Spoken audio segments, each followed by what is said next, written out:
மேட்ச்சுக்காக நம்ம எத்தனை நாள் வெயிட் பண்ணிக்கிட்டு இருந்தோம். கடைசியில ஃபைனல் வந்துடுச்சு. நாளைக்கு ஐபிஎல்லோட end match GT versus RCB அகமதாபாத்தில். ஸோ யார் வின் பண்ணுவாங்கன்றத மறக்காமல் கமெண்ட் செக்ஷனில் சொல்லுங்கள். ஆர்சிபி அவங்களோட தொடர்ந்து 2வது ட்ராஃபியை வின் பண்ண வாய்ப்பு இருக்குன்றத சொல்லுங்கள். நம்ம நாளைக்கு நம்மளோட சேனலில் 7:30 மணிக்கு லைவ் வரும். மறக்காமல் ஜாயின் பண்ணிக்கோங்க. அப்படி இல்லைன்னா ஜிடி அவங்களோட டைட்டிலை 2வது டைட்டிலை வின் பண்ணுவாங்களான்றதையும் மறக்காமல் கமெண்ட் செக்ஷனில் சொல்லுங்கள். ஸோ என்னோடய ப்ரெடிக்ஷனை நான் லாஸ்ட்டு எண்டில் வந்து சொல்கிறேன். இப்போ நம்ம போய் எந்தெந்த பவுலருக்கும் எந்த பேட்ஸ்மேனுக்கும் எட்டு டு எட் நல்லா இருக்குன்றதை நம்ம பார்த்துருவோமா. ஃபஸ்ட்டு எடுத்த உடனே ஓல்டர் அண்டு விராட் கோலி. ஏன்னா இந்த சீசனில் 2 வாட்டி விராட் கோலி ஓல்டர்கிட்ட அவுட் ஆகியிருக்காரு. ஓல்டர் ஓடி வந்து அந்த அவரோட ஹைட்லேருந்து போடுறதுனால பேட்டு எஜ்ஜில் பட்டு விராட் கோலி ஸ்டெம்ப் அவுட் ஆகிடுறாரு. அவரும் நினச்ச மாரி 4-6 அடிக்க போய் தான் அந்த எஜ்ஜில் பட்டு அவர் ஸ்டெம்பில் அடி வாங்கி அவுட் ஆகுறாரு. ஸோ இதை கண்டிப்பாக விராட் கோலி நோட்டீஸ் பண்ணி அதை மாற்றிட்டு வரத்துக்கு பார்ப்பார். பட் ஓல்டர் வேறு ஏதாவது ஐடியாவோட வந்து திரும்பி விக்கெட் எடுக்கிறான்றது இது ஒரு செம காம்போவாக இருக்கும். அடுத்தது புவனேஸ்வர் குமார் அண்டு சுப்மன் கில். ஏன்னா இவங்க இது வரைக்கும் இந்த வாட்டி சீசனில் முதல் வாட்டி ஒரு விக்கெட் எடுத்தார் குவாலிஃபயர் 1ல். அப்படியே ஸ்டெம்பில் தூக்கி போட்டார். நட்டீர்னு ஸ்டெம்பில் அடிச்சது, நடு குச்சி பறந்தது. எனக்கு தெரிஞ்சு சுப்மன் கில் அடிக்க போவார்.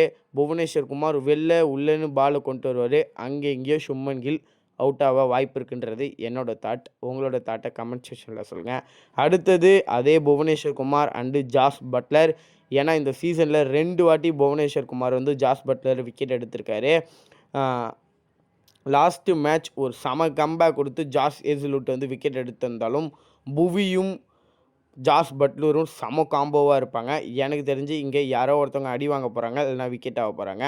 அடுத்தது மிகப்பெரிய combo Rashid Khan and captain Rajat Patidar. ஏன்னா ஸ்பின்னை போட்டு பொழக்கிற ஒரு பேட்ஸ்மேன்னா ரஜத் படிதார். அது போன மேட்ச்லேயே பார்த்தோம். அதுவும் ரஷித் கானை எந்த பேட்ஸ்மேனால் அடிக்க முடியுமான்னு கேட்டிங்கன்னா அது ஒரே பேட்ஸ்மேன் கேப்டன் ரஜத் படிதாரை மட்டும்தான் முடியும். எத்தனை சிக்ஸு பறக்க போகுது, இல்லை இவர் போன மேட்சுக்கான ரிவெஞ்ச் எடுக்க போகிறாரான்றது தெரியல. ஆனால் இது பார்க்குறதுக்கு பக்காவாக இருக்க போகுது. வேறு மாதிரி மேட்சாக இருக்க போகுது நாளைக்கு. ஸோ சொல்லுங்கள், யார் ஜெயிக்க வாய்ப்பு இருக்குன்றத சொல்லுங்கள். ஸோ 2 டீமும் நல்ல ஃபார்மில் இருக்காங்க. நல்ல ஃபாஸ்ட் பவுலிங் அட்டாக் வந்து வச்சுருக்காங்க. ஏன்னா இந்த சீசனில் ஒரு 10 டீம் விளையாண்டாங்க. அந்த 10 டீமில் நீங்கள் 2 பேர் மட்டும்தான் ஃபைனல் போய் இன்றைக்கி நீங்கள் யாரோ ஒருத்தவங்க டைட்டில் வின்னர் ஆக போகிறீங்கன்னும் போது எவ்வளோ ப்ரௌடாக இருக்குன்றத சொல்லுங்கள் பார்ப்போம். வேறு மாதிரி இருக்கும். அதுவும் கேப்டன்சி பண்ணி ஒரு கப்பு வாங்கி கொடுக்குற மேட்ச் அப்படின்னும் போது வேறு மாதிரி. நேற்று சுப்மன் கில்லோட நாக்கை வந்து நம்ம பார்த்துருப்போம். 104 ரன் கேப்டன்ஸ் நாக். அதேமாரி ரஜத் படிதார் குவாலிஃபை 1ல் 93 run captains knock. So 2 captain யார் கப்படித்தாலும் வேறு மாதிரி தான். ஸோ இதை பற்றி உங்களோட கருத்துக்களை மறக்காமல் வந்து கமெண்ட் செக்ஷனில் சொல்லுங்கள். ஏன்னா ஒரு மேட்ச்சு கஷ்டப்பட்டு இப்போது இந்த நிலமையில் வந்து ஆர்சிபி ஃபைனலுக்கு வந்திருக்காங்க. அதேமாரி நம்ம ஜிடி எடை போட்டுறக்கூடாது. ஜிடியும் கஷ்டப்பட்டு மேலே கீழேன்னு வந்து இப்போ அவங்களும் ஃபைனலிஸ்ட் ஆகி இந்த நிலமையில் வந்து உக்காந்துருக்காங்கன்ற போது வேறு மாதிரி. ஸோ யார் ஜெயிக்க வாய்ப்பு இருக்குன்றத நீங்கள் நம்மளோட இந்த வீடியோவுக்கு கீழே கமெண்ட் பாக்ஸில் வந்து கமெண்ட் பண்ணுங்கள். ஸோ என்னோடய கருத்து, யார் ஜெயித்தாலும் நான் ஃபர்ஸ்ட் ஆஃப் ஆல் சந்தோஷப்படுவேன் ப்ரோ. யார் வந்து கப்பை வந்து அவங்களோட 2வது ட்ராஃபி வின் பண்ணாலும் நான் ரொம்ப ரொம்ப ரொம்ப சந்தோஷப்படுவேன். ஏன்னா அந்த ஒரு ட்ராஃபிக்காக அவங்க இந்த சீசன் ஃபுல்லாக வந்து கஷ்டப்பட்டுருக்காங்க. அதனால் நான் யார் வின் பண்ணாலும் சந்தோஷப்படுவேன். பட் என்னோடய ப்ரெடிக்ஷன் என்ன அப்படின்னா, இந்த வருஷம் கப்பு வாங்க போகிறது ஆர்சிபி ப்ரோ. அதை யாராலையும் மாற்ற முடியாதுன்றது என்னோடய ப்ரெடிக்ஷன். ஏன்னா அவங்கக்கிட்ட எல்லா ஃபார்மேட்டும் ஃபுல்லாக இருக்குது. ஃபீல்டிங் பக்கா, பவுலிங் பக்கா, பேட்ஸ்மேன் பக்கா. இது 3மே பக்காவாக இருந்துச்சுன்னா கேப்டன்சி சொல்லவே தேவையில்ல அந்த மாதிரி. அதனால் இந்த சீசன் தொடர்ந்து 2வது வாட்டி எம்ஐ சிஎஸ்கே மாரி 2வது வாட்டி தொடர்ந்து கப்படிக்க போகிற டீம் ஆர்சிபி. எழுதி வச்சுக்கோங்க. ராயல் சேலஞ்சர்ஸ் பெங்களூரு இந்த வாட்டி 2வது ட்ராஃபியை வின் பண்ண போகிறது உறுதி கைஸ். ஸோ இதை பற்றி கமெண்ட் செக்ஷனில் வந்து கமெண்ட் போடுங்க, யார் ஜெயிக்க வாய்ப்பு இருக்குன்னு. ஏன்னா இவங்க வந்து ஃபுல் டீமும் வந்து எஃபர்ட் போடுது. ஒரு பிளேயர் போட்டு ஒரு பிளேயர் போடாமல் இல்லை, எல்லோரும் எஃபர்ட் போட்டதுனால தான் இவங்க போன வருஷம் கப்பு வாங்கினாங்க. இந்த வாட்டி ஃபைனலிஸ்ட் ஆகிருக்காங்க. ஸோ கப்படிக்காது அவங்களோட விஷயம். அவங்க இன்னும் ஒரு படி தூக்கி காலை வச்சுட்டாங்கன்னா கண்டிப்பாக சொல்கிறேன் வேறு மாதிரி இருக்கும். என்னை பொறுத்த வரைக்கும் நாளைக்கு டாஸ் வந்து பெரிய விஷயமா இருக்காது. எதனால சொல்கிறேன்னா, ஆர்சிபி நாளைக்கு பேட்டிங் ஆடினாலும் அவங்க நல்ல ஒரு ஸ்கோர் பண்ண போகிறாங்க. பவுலிங் போட்டாலும் நல்ல டிஃபெண்ட் பண்ண போகிறாங்க.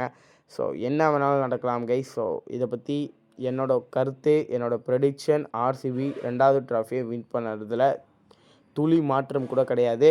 ஸோ எங்கேருந்தாவது ஜிடி ஏதாவது ஒரு புதிய விஷயத்த பண்ணி எங்கேருந்தாவது ட்ராஃபி அடிக்கிறாங்களான்றதை பார்ப்போம். கிங் கோலிக்கிட்ட நான் இன்னொரு ட்ராஃபியை பார்க்க போகிறேன்ற போது நான் ரொம்ப சந்தோஷப்படுறேன். ஸோ நடக்குதான்றதை நம்ம வெயிட் பண்ணி நாளைக்கு பார்ப்போம். நம்மளோட சேனலை சப்ஸ்கிரைப் பண்ணி பக்கத்தில் இருக்க பெல் ஐக்கான் தட்டிக்கோங்க. இந்தமாரி பெரிய பெரிய வீடியோஸ் போட்டு நீங்கள் ஃபுல்லாக உட்காந்து பார்த்தீங்கன்னா மறக்காமல் நம்ம சேனலை மட்டும் சப்ஸ்கிரைப் பண்ணிக்கோங்க. ஸோ யார் கப்படி பண்ணுறத கமெண்ட் செக்ஷனில் சொல்லிட்டு போங்க கைஸ். திரும்பி திரும்பி கேட்குறேன், சொல்லிட்டு போங்க. ஸோ நாளைக்கு நைட்டு 7:30 மணிக்கு நம்மளோட சேனலில் வந்து லைவ் இருக்குது. ஸோ இத்தனை நாள் லைவுக்கு வந்த எல்லாருக்கும் ரொம்ப ரொம்ப ரொம்ப ரொம்ப நன்றி. நம்மளோட சேனலில் இன்னும் 2 லைவ் தான் இருக்குது. IPL 2026க்கான இன்னும் 2 லைவ் மட்டும்தான் கைஸ் இருக்குது. மறக்காமல் வந்து நாளைக்கோட நம்மளோட லைவில் வந்து ஜாயின் பண்ணிக்கோங்க. நான் முடிஞ்ச வரைக்கும் ஃபுல்லாக லைவ் கட் பண்ணாமல் நான் உங்களுக்காக வரத்துக்கு ட்ரை பண்ணுறேன். கண்டிப்பாக நான் வருவேன். ஸோ என்ன வேணாலும் நடக்கலாம். நாளைக்கு மேட்ச்சு ரொம்ப ரொம்ப முக்கியமான மேட்ச். யார் ட்ராஃபி அடிப்பான்றதை நம்ம பார்க்கணும். நைட்டு 1 மணி வரைக்கும் நடக்கிறதுக்கு கூட வாய்ப்பு இருக்குது. ஸோ கரெக்டாக 11:15க்கு மேட்ச் முடியும். 12 மணிக்குள்ளே கையில் ட்ராஃபி வாங்கிடுவாங்க. நம்ம எல்லாத்தையும் பார்த்து என்ஜாய் பண்ணுவோம். ஸோ மறக்காமல் சேனலை மட்டும் சப்ஸ்கிரைப் பண்ணி பக்கத்தில் இருக்க பெல் ஐக்கனை தட்டிக்கோங்க. நான் வேறு ஏதாவது அப்டேட் வந்தால் ஷார்ட்ஸ் வீடியோ இல்லைனா இந்தமாரி பெரிய வீடியோ மேக் பண்ணி போட ட்ரை பண்ணுறேன். நீங்கள் எல்லாம் ப்ரெடிக்ஷன் வீடியோ கேட்டிங்க. நான் ப்ரெடிக்ஷன் வீடியோ கொடுத்துட்டேன். அது கூடயே இன்க்ளூடாக எந்த காம்போ அப்படின்ற மாரி நான் வந்து வீடியோவும் கொடுத்துருக்கேன். நல்லா இருக்கான்றதையும் கமெண்ட் செக்ஷனில் வந்து மறக்காமல் சொல்லுங்கள். ஸோ இந்த 4 பேட்டில் இருக்குது பாருங்கள். செம்மையான ஒரு பேட்டிலாக இருக்க போது. ஸோ உங்களுக்கு வேறு ஏதாவது பேட்டில் தோணுச்சுன்னா அதையும் வந்து கமெண்ட் செக்ஷனில் வந்து சொல்லுங்கள். ஸோ அடுத்த வீடியோவில் பார்க்கலாங்க. ஸோ சேனலை மட்டும் சப்ஸ்கிரைப் பண்ணிக்கோங்க. Bye guys.